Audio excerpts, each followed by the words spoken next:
Hi, everybody. This is Betsy Wurzel, your host of Chatting with Betsy on Passionate World Talk Radio Network, where we educate, enlighten, and entertain as our mantra.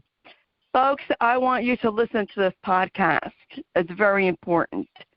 Do you have children, young children? Are you dealing with a parent or a grandparent, someone in your house that has any type of dementia? Well, you're going to want to listen to my guest, Joe Brazeal, who wrote a book, and I highly recommend you reading this book, Living with Thunder, Alzheimer's Untold, A Family's Journey. Faith, hope, and love, but the greatest is love. This book is available on Amazon. It's intense, it's powerful, it's raw, it's emotional, and it's the real deal. Joe tells the story of his wife, Kimberly, and their children, what they went through. Now, Joe was on Chatting with Betsy back in March, where he talked about why he wrote the book. Today, we're going to talk about children dealing with dementia. So I want to welcome Joe Brazeal to Chatting with Betsy. Welcome, Joe.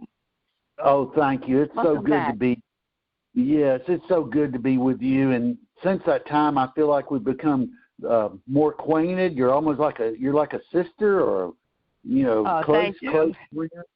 And I'm so excited about being here. And my main focus is as you said, to express my deepest, most sincere passion about what I've termed the children of the lost. And that's exactly what they are, the children of the lost. And to kind of get right into it, when Kimberly was diagnosed, up until that time, it was just a slow burn. I mean, it was just kind of slowly builds up until the point where it's just chaos. As you may know, a lot of patients that start developing this, they display annex, various, odd behavior. Some get into debt, and Kimberly was no exception. She got in debt, and her fetish was cigarettes. Oh, and I do want to mention toilet paper. We were living in Little Rock. We had upstairs, and we knew when she would get to the bathroom because the walls would start, the pipes would just, water would come down the wall. Let's just put it that way with her fetish with that. And of course, cigarettes. One cigarette after another, and forgetting that she had just lit one. And I say that because that's what led into now all of my children are hooked on cigarettes. Now, they've come off of them somewhat, but they still have that addiction. So I just wanted to share with that. Let me just kind of touch base back with you so I don't get off base with you and That's keep okay. focused. Okay. Joe, how old was Kimberly when she was diagnosed, and how old were your children at the time? Okay. I noticed something strange about her at age 42. We fought like crazy. She started getting headaches, massive headaches. I don't know if that's typical, but I think where there's smoke, there's fire.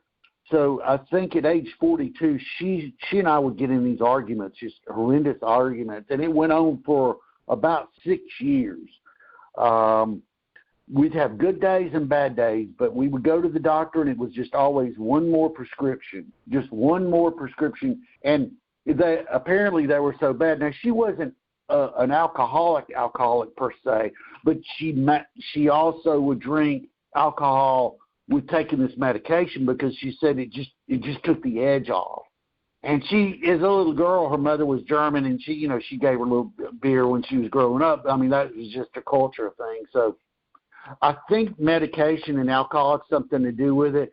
But in Kim's case, she was 42. To answer your question, she was 42, and the children grew up seeing us fight. And I have a lot of guilt about that. And I'm not talking about just Ozzie and Harriet type of arguments. I'm talking about, now I was a participant too until I finally realized that I gave up alcohol myself. Alcohol never did do anything for us. But when she was 48, that's when, by that time I went to the divorce lawyer and I sat in his office and I said, look, I can't do this anymore. Department of Human Services in Arkansas had already gotten involved because she would drive up to the school. When John, okay, to answer your question, at that time, John was born in 98.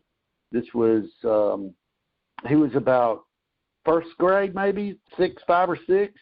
My other two, Joseph, at age 42, he was about 10 or 11, and my daughter was in her teens. And they were young. They were very young. And there's just so much to that. There's just so much to this that I mean, I don't want to get off subject too much because I cover a lot of this territory in my book that you're asking about. But at age 48, I finally realized when I took her doctor after doctor after doctor, and nothing got better. It only got worse. It's only when we were living in Little Rock and the doctors told us that, hey, you know, if you have an opportunity to move. By this time, my daughter had gotten involved and got pregnant. There's everything you can imagine happened. My daughter got pregnant at age, I guess she was on the edge of 17. My boys, Joseph, they were still doing pretty good, and they suggested we move. But the answer to your question is that she was 48 when she was, quote unquote, officially diagnosed. Well, by this time, she was working. She had about a master's degree in education and was teaching the recruits at Fort Robinson in North Little Rock how to pass the GED. And she would take John across the river, and he would navigate for her until she got afraid to cross the river, and she just quit her job. One time she got paid and just left $1,800 out. And so, you know, the kids learned, oh, hey, Mom is not paying attention. So at that point, I had a chance to move. There were so many things that Kim had done with the arguments and the different kind of things that happened to us. Little Rock Police Department coming over to quell some arguments and stuff. I mean, I never hit her. I never abused her, but it was just out of control.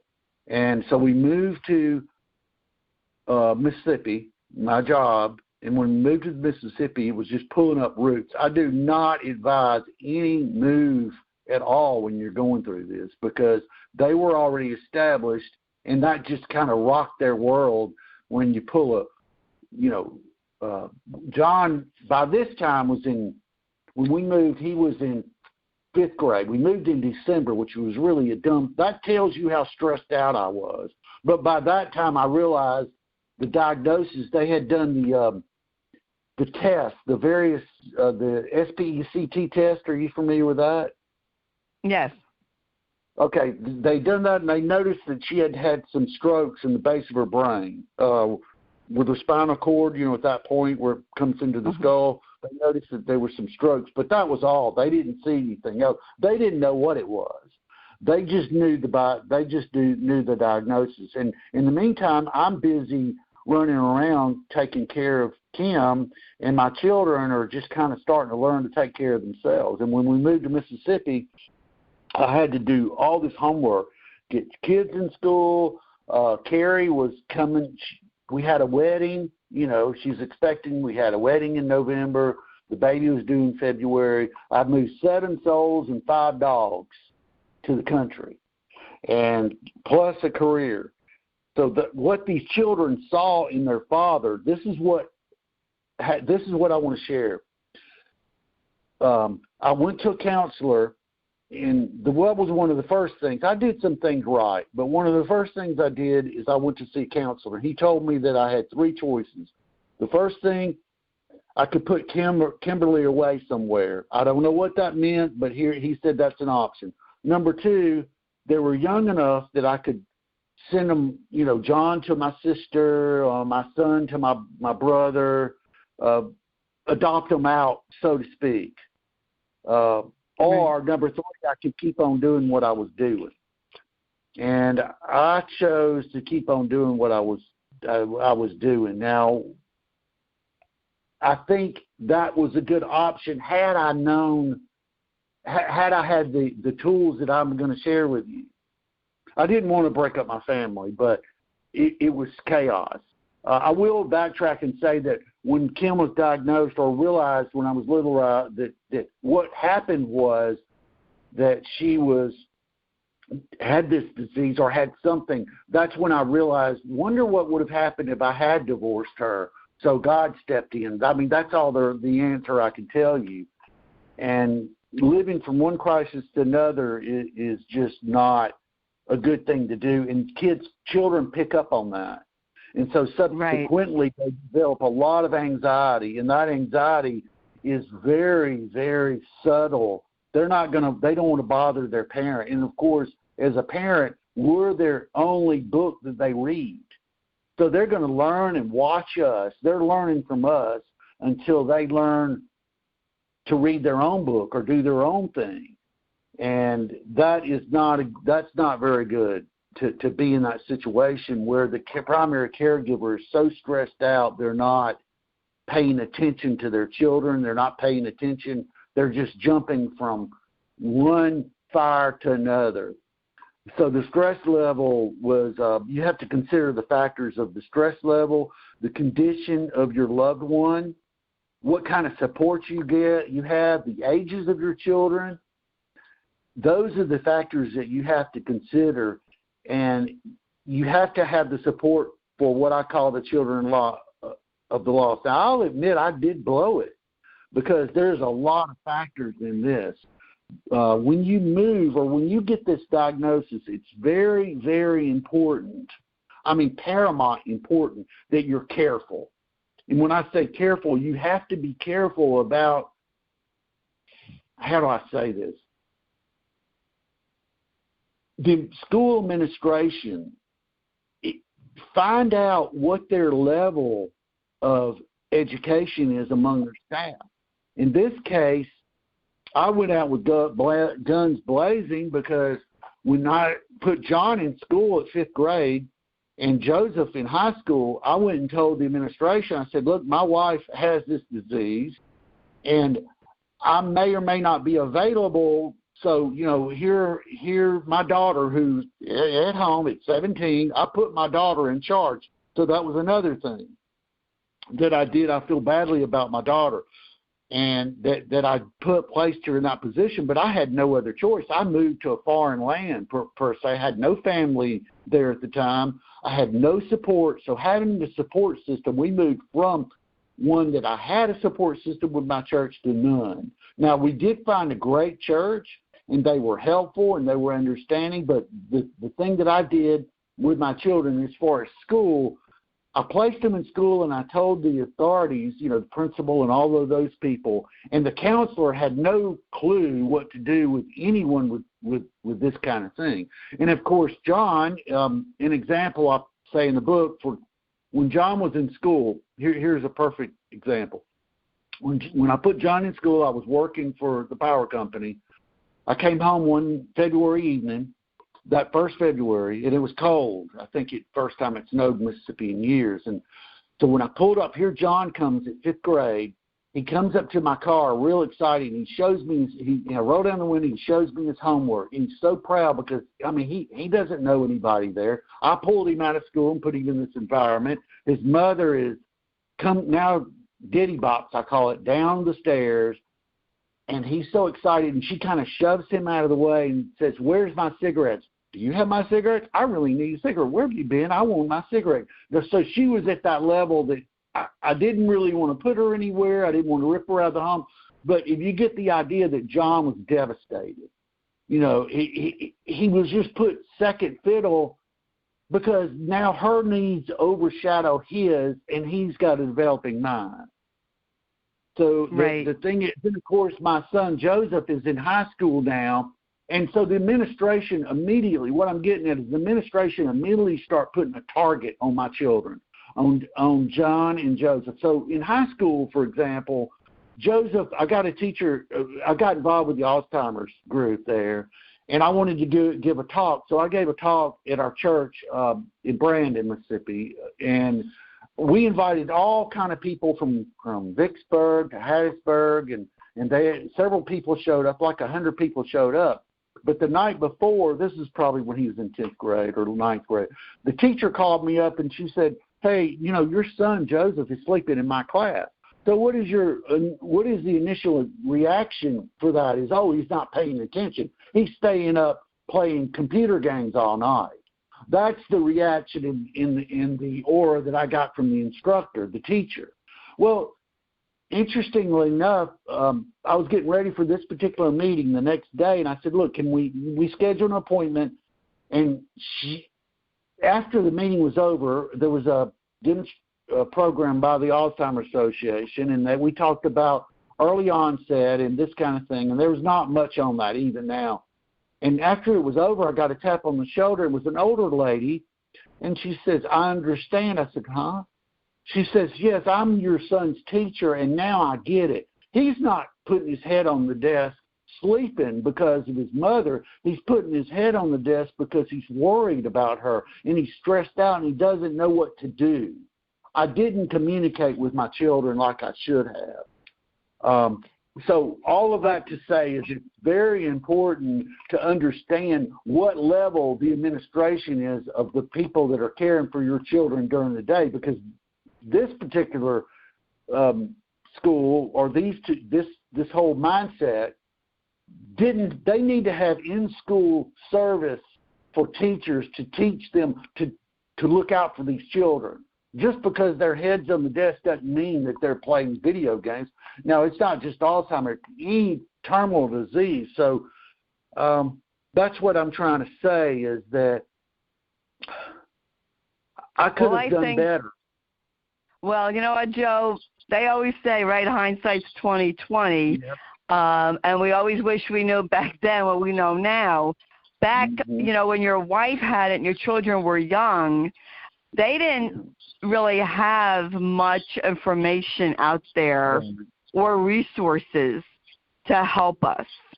My son was 15 or 16 when we moved in with my mother-in-law who had Alzheimer's. And I don't think, they wanted to know why Grandma was screaming at me and acting strange. So I, explained it to him. I was lucky he didn't have problem in school, and by the time his father had it, Josh was 25. But I want the audience to realize that young onset, and it doesn't have to be early onset Alzheimer's, it could be any dementia, it happens young, and the younger the person the younger the child. That child needs help. They need guidance. They need, to vent to a parent. And, this is what I feel like the audience should know. There's help out there. There's resources now. What is very important, yes, those resources is to keep your children busy.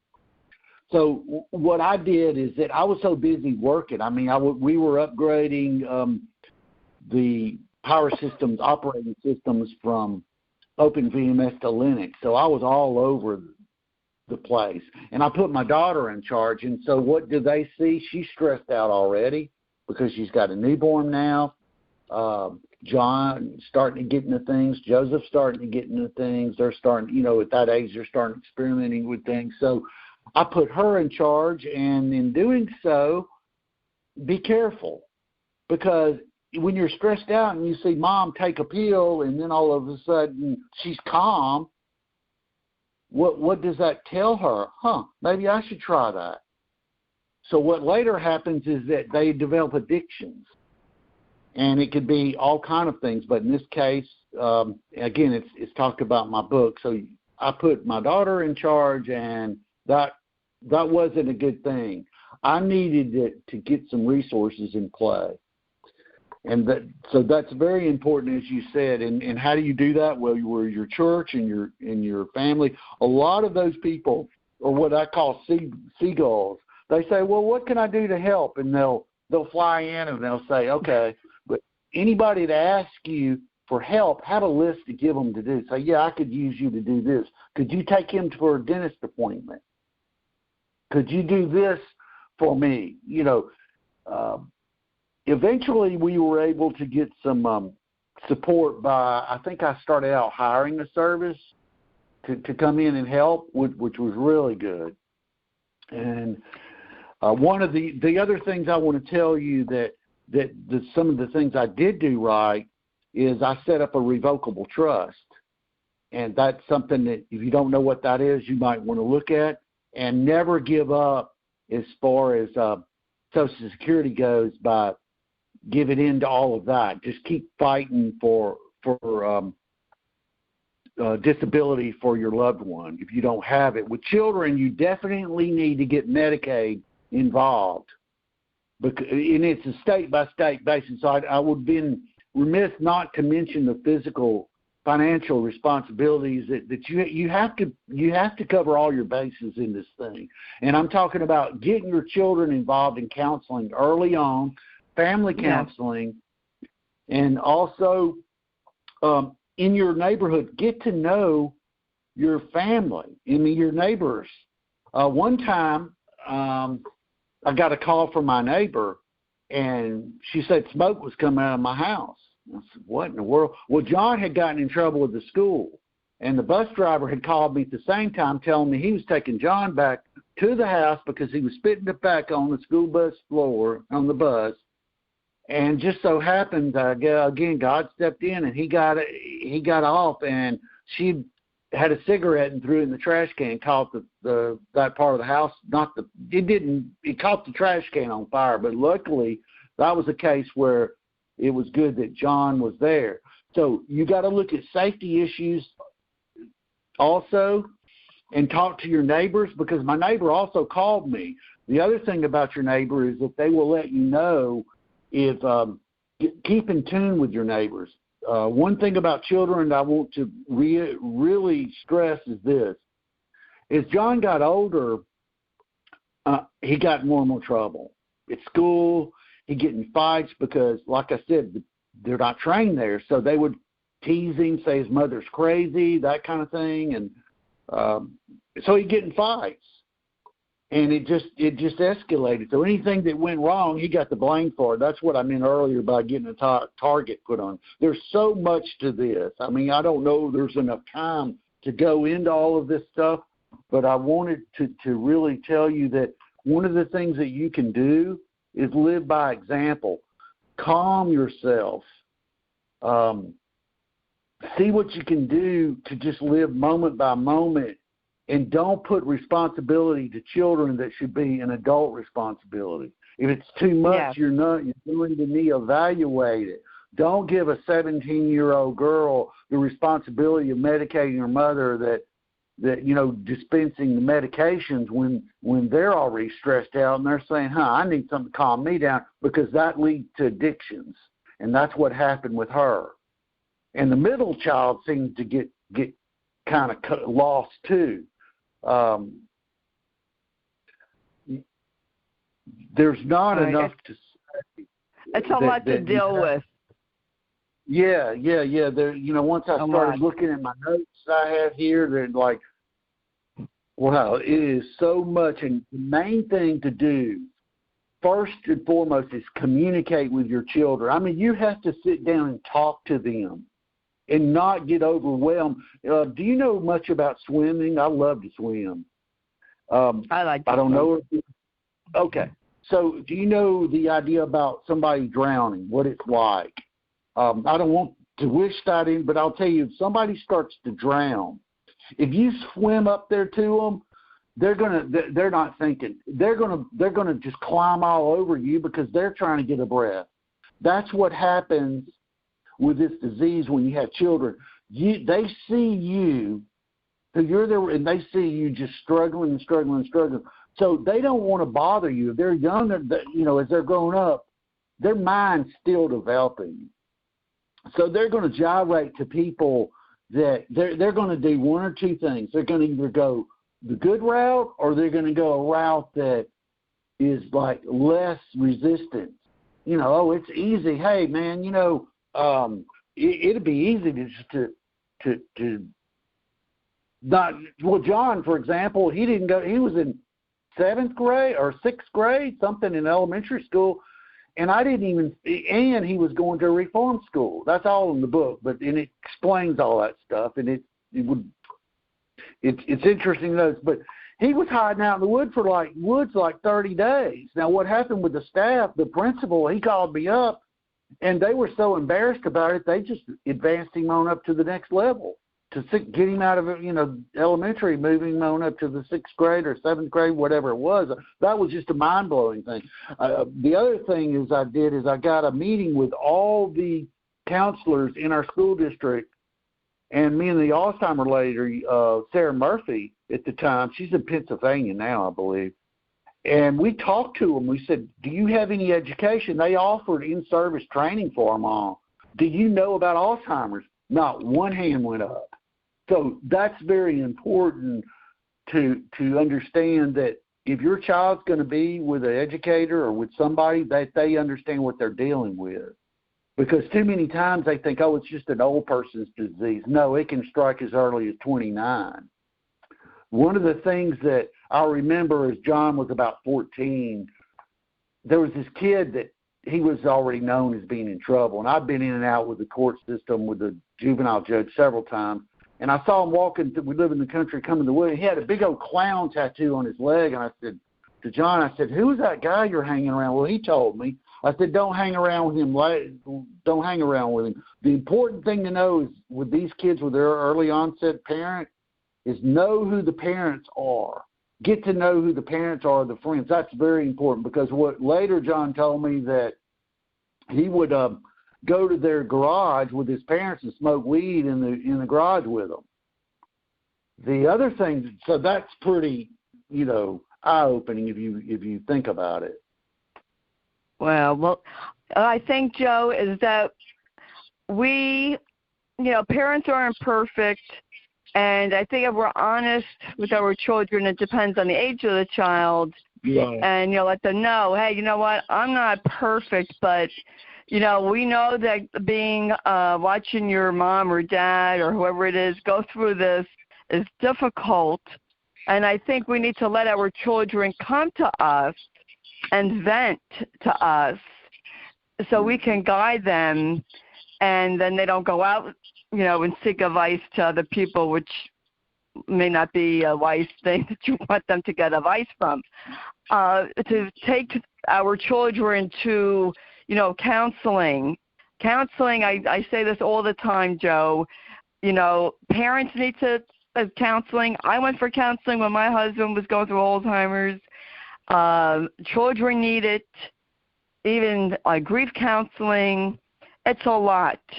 And you know what, Joe, you were a busy parent. You didn't have guidance. This is where, services need to come in. And I just want to tell the audience, depending where you live, I don't know about outside the U.S. I only know about in the U.S.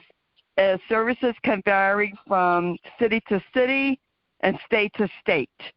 You need to call your state up, what services, your county of aging as to what services. Get in touch with your children's school as far as counseling. Talk to their pediatrician about counseling and where you can go. And, that's what all we can do. We're not perfect. And, we look sometimes when you're so stressed, as, we rely a lot on our children. I mean, I relied heavily on Josh. We were tag teams taking care of Matt, who was, Josh's dad and my husband. It's hard. It's difficult. Mm-hmm.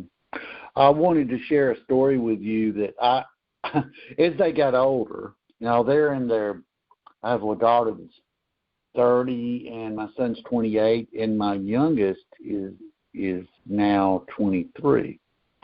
Probably when, I don't know, it was late 20s, not on my, early 20s on my son. I'm sorry, I didn't mean to stammer on that, but I found out later that as teenagers, they do things. What they would do, Kim's fetishes was, as I mentioned, with cigarettes. So what they would do, these teenagers would come over while I was at work, and I would have to have 30 packs of cigarettes in her purse. Some of them open, some of them not open. And if she didn't have that many cigarettes, she would just keep on and on and on and on and on and on. Did I say on and on and on and on? Until you were just out of your mind that she had to have those cigarettes. And so what these teenagers would do, they'd come over and they would say, her nickname was Mother Love. They said, Mother Love, would you like a pack of cigarettes? Oh, I would like a cigarette. I need a cigarette. Oh, I'm going to need to smoke right now. Would you give me a pack of cigarettes? Oh, I would really like. Where's your father? And what they would say to her would be, I'll tell you what, it was about a mile. They would walk her up. So we'll get you your cigarettes, but you buy some beer. So they would walk her up to the convenience store, and she would go in and buy them beer and cigarettes and give them the beer. And let me tell you, I would come home and they would hide it. They learned how to do vodka and stuff like that. It was really an interesting, I was just so naive. So it's important to watch your children in terms of their grades, know who their friends are. And the other thing that John to this day will tell you, that what Kimberly would do, if you know these annex are, she would, if John was busy doing something, she would come up to him and just start tapping him on the shoulder. Every question, do you know where Dad is? So tap, tap, tap, every question, rapidly. To this day, if somebody taps him on the shoulder, he just freaks out. I mean, it's just conditioned. That's why it's important that you spend time to make time for your children. Now, we went on vacations and we did things together, but everything was centered on her. So in retrospect, I would have to step back and consider the original 3 questions I was asked, or the options that I had. Keep her in the home, farm my children out, or keep doing the same old thing. I'm so blessed that all 3 of them are walking this earth, and now I'm the grandfather of 5 children now, and they now tell me that they understand what I was doing. So I'm blessed in that way. I just can't tell you enough that it's important to communicate with your children, keep them busy. And I actually sent John to a place called French Camp, but none of that worked with him. Each child is different.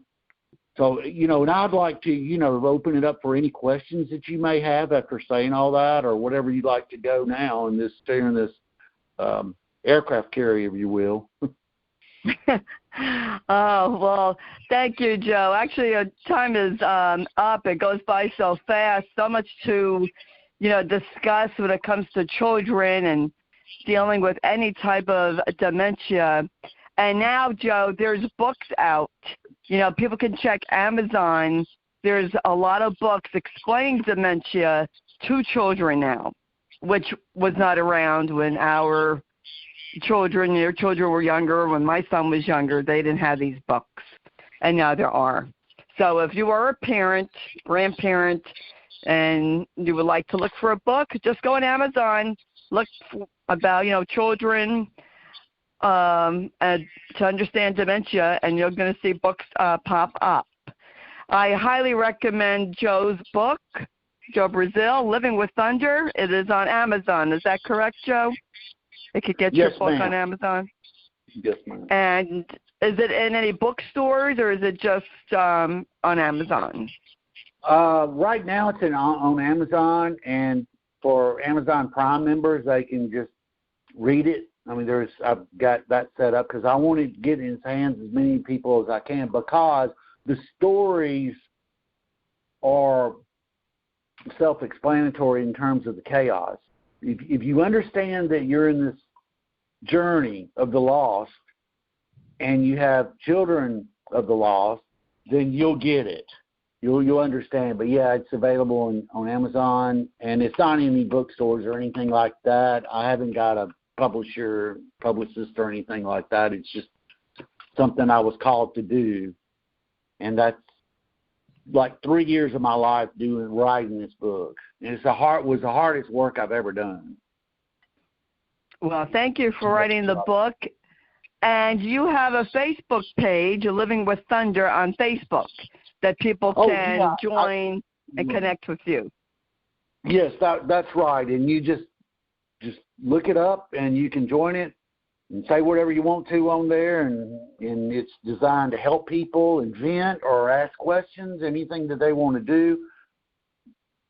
They can put it out there. But I have a social group for that, because it is like living with thunder. You just don't know what's going to happen next. I had the sheriff over my house so many times. The last time I drove up and they were there, they'd already just, oh yeah, we know where your key is. We went in to take care of this situation, and believe me, that's why I don't have any hair on my head, because all the stress and the things that I've been through. You name it, I've been through. It but thank you so much. Rough. You're welcome. You're welcome, Joe. And I have mentioned this on my podcast many times, even on my own Facebook page.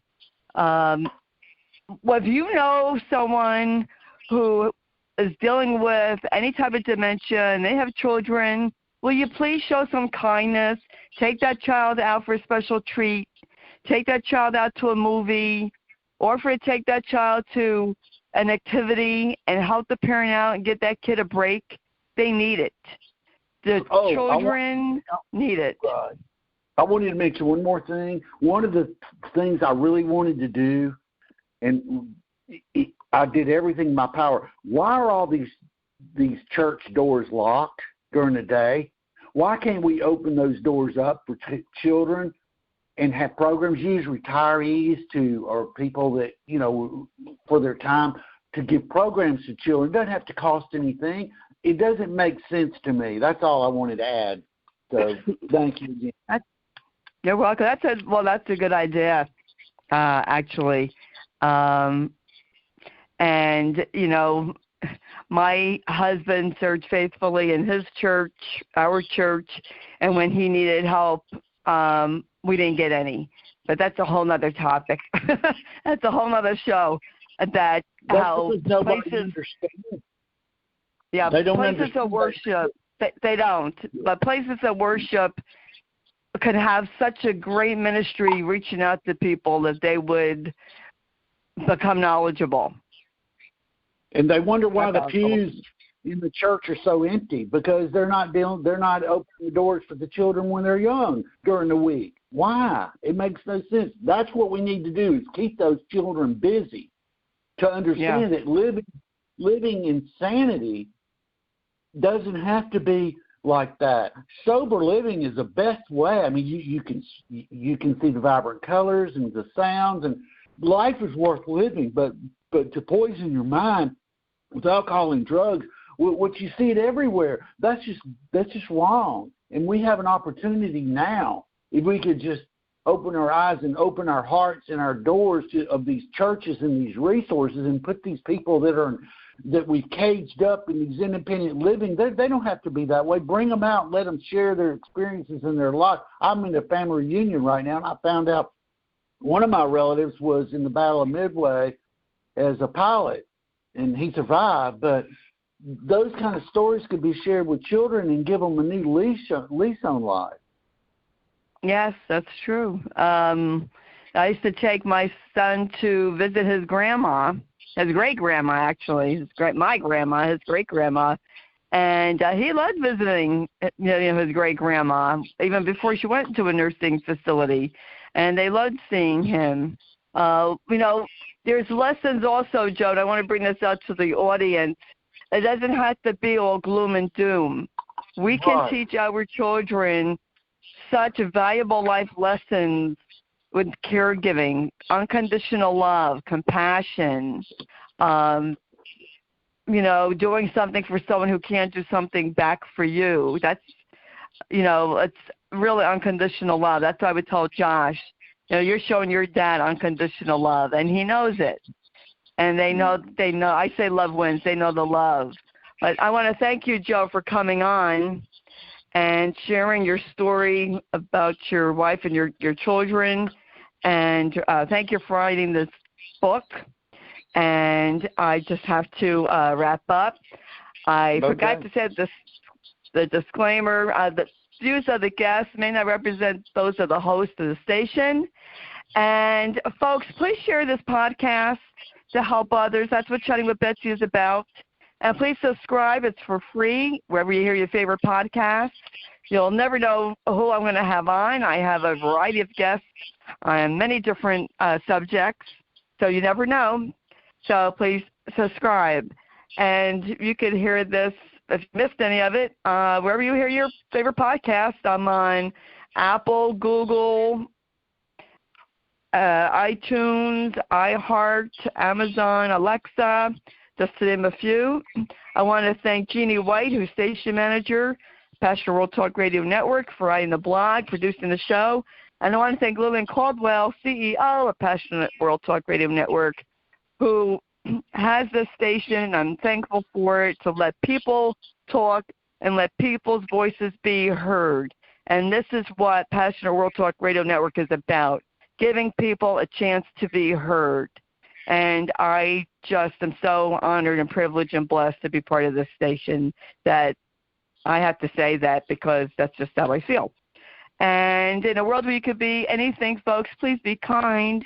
This is Betsy Wurzel, your host of Chatting with Betsy on Passionate World Talk Radio Network. Bye now.